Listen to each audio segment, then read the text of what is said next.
A través de RCR presentamos Radar Económico. Gracias a el Instituto Peruano de Economía, IPE.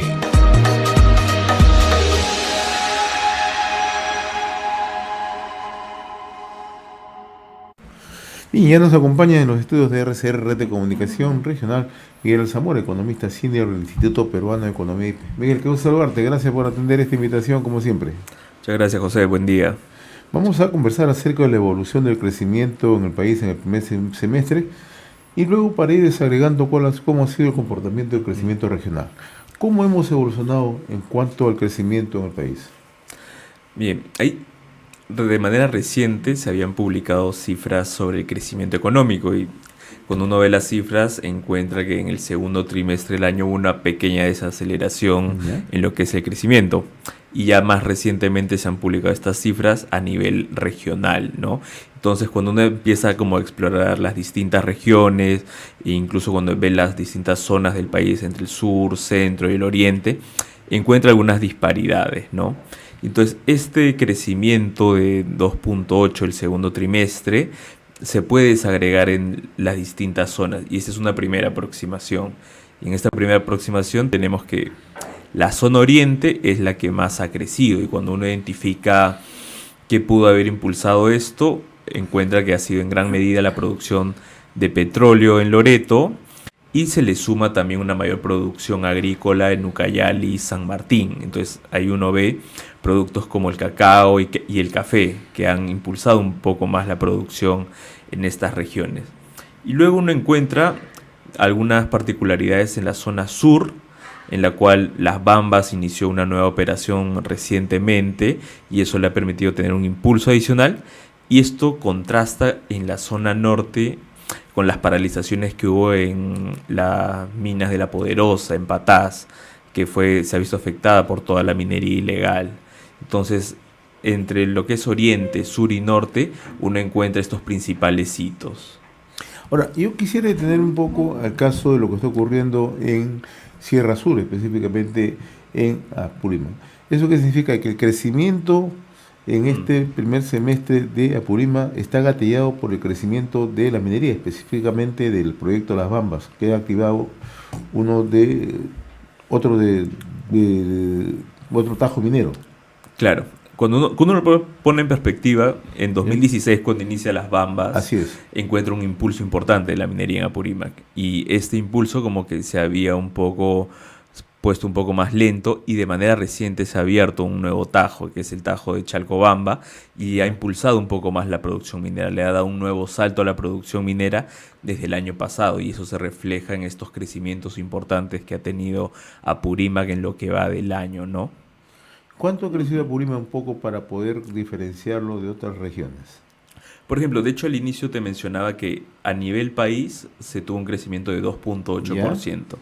Y cuando uno separa lo que es Apurímac creció casi 28%. Es casi 14 veces lo que creció el país. Entonces es una disparidad muy importante. Un salto exponencial ha sido con la puesta en marcha de este tajo minero, esta unidad. Ajá, y cuando uno trata de revisar, hacer un zoom a lo que está pasando en Apurímac, encuentra que por sectores es principalmente el sector minero el que crece a este ritmo importante. El resto de sectores está creciendo a un ritmo un poco más moderado, pero el que te estaría dando este impulso es la minería principalmente. Citabas al inicio que el oriente ha sido la zona que lideró el crecimiento en el segundo trimestre, ¿no? Pero también ponías como ejemplo lo que está ocurriendo en el norte del país, que a contraste de lo que está ocurriendo en Apurímac, en Sierra Sur, con lo que ha ocurrido en la Sierra Liberteña, específicamente en Patás, hay un efecto negativo. Claro, por ejemplo, lo que teníamos en este segundo trimestre, que considera el periodo entre abril y junio, es que la mina de La Poderosa en La Libertad tuvo que cerrar sus operaciones, ya viéndose afectado por toda la incidencia de la minería ilegal, y entonces esta cierre de operaciones se ve reflejada en una nula producción, ¿no? Y cuando uno hace una comparación, encuentra que esta nula producción lleva a una caída, a un resultado en negativo de La Libertad más puntualmente, y esto se ve reflejado en toda la zona norte.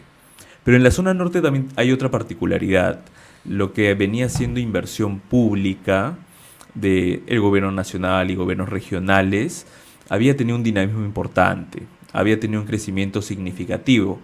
Y cuando uno revisa algunas cifras, se encuentra que en buena parte de los proyectos de la Autoridad de Infraestructura, que en su momento fue la reconstrucción con cambios, había ejecutado cifras importantes. Entonces, en esta segunda parte, este segundo trimestre, lo que era la construcción desde la inversión pública también había dado un salto importante en el norte, pero claro, contrarrestado con este resultado de la minería. Ya. Ahora, si lo miramos por sectores, ¿cómo ha ido evolucionando el crecimiento, ¿no? Tanto agro, minería. Dos sectores muy importantes allá a destacar, como mencionas, son agro de un lado y minería. Entonces, en agro tenemos un contraste muy particular, que productos muy tradicionales que se suelen destinar para el consumo interno, como son papa, como son arroz, ¿Ya? como son maíz, han venido con unas cosechas un poco bajas. Pero y esto contrasta con lo que suele ser la agroexportación. Pensemos en productos como palta, aceitunas, arándanos, vienen creciendo a un ritmo importante y este agroexportación principalmente se da en la costa. Entonces, este contraste en lo que ha sido la producción agrícola se ha mantenido en esta primera parte del año. Pero ya cuando uno ve resultados, el avance de julio, el avance de agosto, hay una recuperación de la producción, sobre todo de esta primera que es destinada al consumo interno, papa, arroz, maíz. Ya se ha venido recuperando las cosechas en estos últimos meses. Y entonces cuando uno ya pasa al otro lado, que viene a ser el resultado de la minería, nos lleva nuevamente a hablar de lo que pasó en Apurímac, que viene creciendo a un ritmo importante y se prevé que hacia la segunda mitad del año continúe este ritmo importante de crecimiento en la minería en Apurímac. Y cuando uno trata de ver otras regiones que se podrían ver impulsadas por la minería, encuentra que hacia finales de año se tiene previsto que en Moquegua inicie la producción de la mina de San Gabriel. Entonces, en Moquegua habría otro impulso, ya más pensando en lo que es la zona sur. Y en la zona sur también habría otro hito por destacar, que sería que la mina Constancia ha anunciado paralización por temas de conflictividad social. Eso contrarrestaría un poco estos dos primeros Ese es en el avances. corredor minero del sur, ¿no? En todo lo que es el corredor minero del sur, efectivamente. Ahora, para detener un poquito, si sigue el crecimiento minero básicamente en Apurímac, o sea, podría tener un salto pocas veces visto en cuanto al crecimiento de minería en esta región. Sí, de hecho, permitiría que Apurímac se posicione en un top 3 de productores, regiones productoras mineras del país. Se posicionaría casi al nivel de Arequipa. ¿Y en qué porcentaje estaría creciendo? Si es que en el primer semestre ha tenido más de 20 y tantos por ciento, hacia el fin de año, más o menos, ¿cuánto se podría proyectar? Lo más probable es que termine creciendo a un ritmo de casi 2 dígitos e incluso por encima de 20%, que es, como te comentaba, en un país que crece en promedio 3%, un crecimiento de ese nivel es muy significativo y, como tú comentabas, casi exponencial. Claro.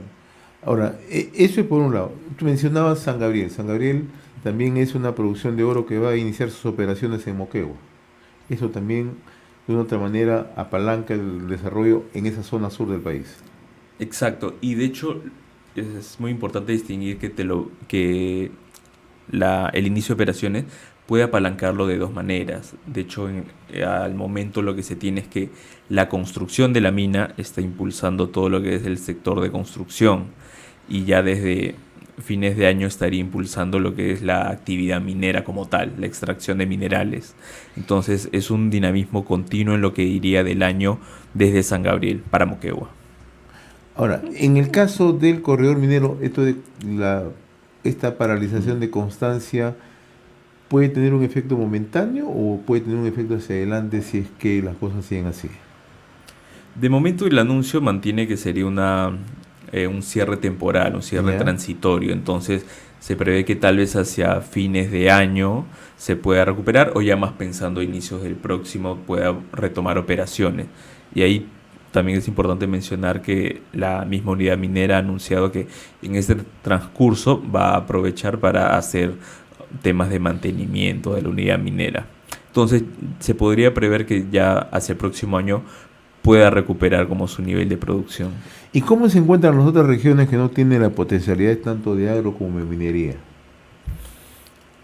Las otras regiones Es muy importante ahí destacar, por ejemplo, sectores que son generalizados y que no cuentan con como este potencial muy específico, ¿no?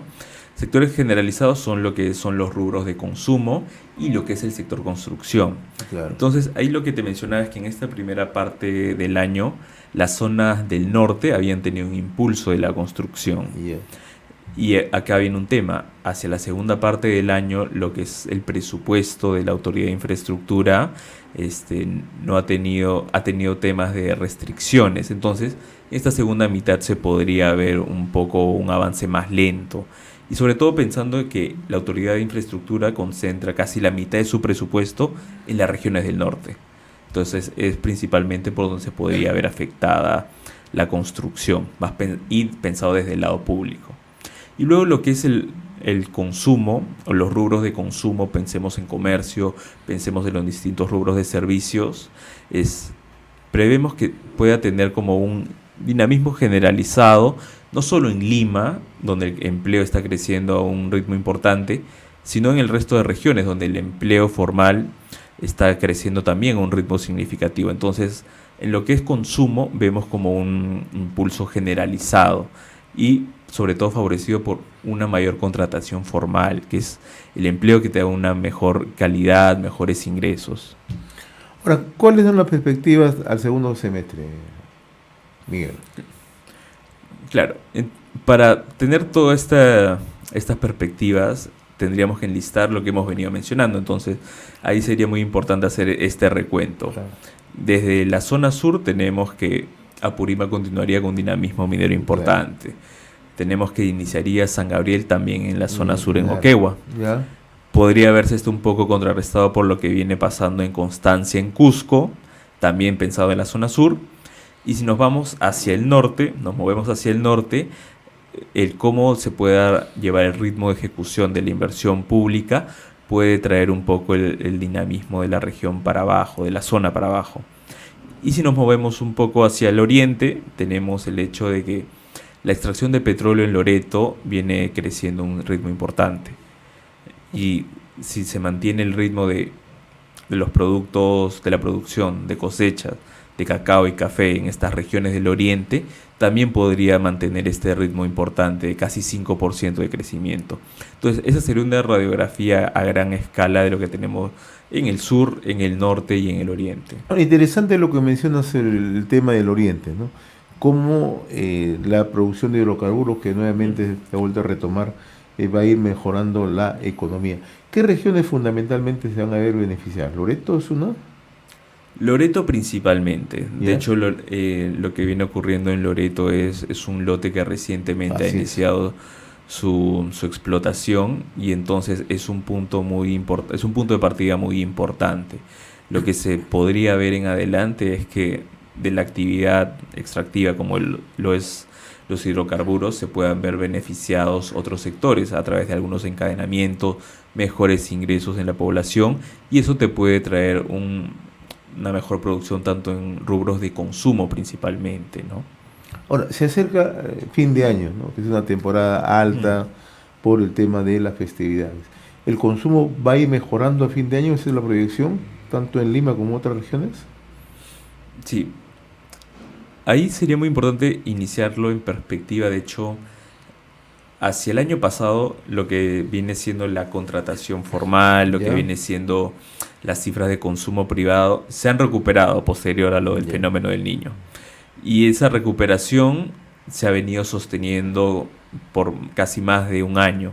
Entonces, en la medida en que este ritmo de contratación del sector formal principalmente viene siendo sostenido en el último año y medio, se prevé que ya en los últimos 6 meses se pueda sostener, dado que la población contaría con mejores ingresos, cuenta con una generación de ingresos sobre todo sostenida, y entonces eso se vería reflejado en esta última mitad del año. O sea, al culminar el presente 2025, somos más optimistas que otros años. Efectivamente. Las cifras, de hecho, prevén que cuando uno revisa las proyecciones de crecimiento, que pueden tornar entre 3%, 3.2%, cuando uno hace un balance de riesgos, como solemos llamar, claro, el sesgo está un poco más al alza. Y es estos sectores que vemos, como por ejemplo el consumo, como por ejemplo lo que te puede arrastrar la minería, que te mantienen este sesgo un poco al alza. Miguel, yo te agradezco como siempre la movilidad que tienes con RCR, Red de Comunicación Regional. Siempre es un gusto conversar contigo. Muy Gracias, amable. José, a ti. Fue nuestra secuencia Radar Económico que siempre llega gracias al Instituto Peruano de Economía, IPE. Hemos presentado Radar Económico. Gracias a el Instituto Peruano de Economía, IPE.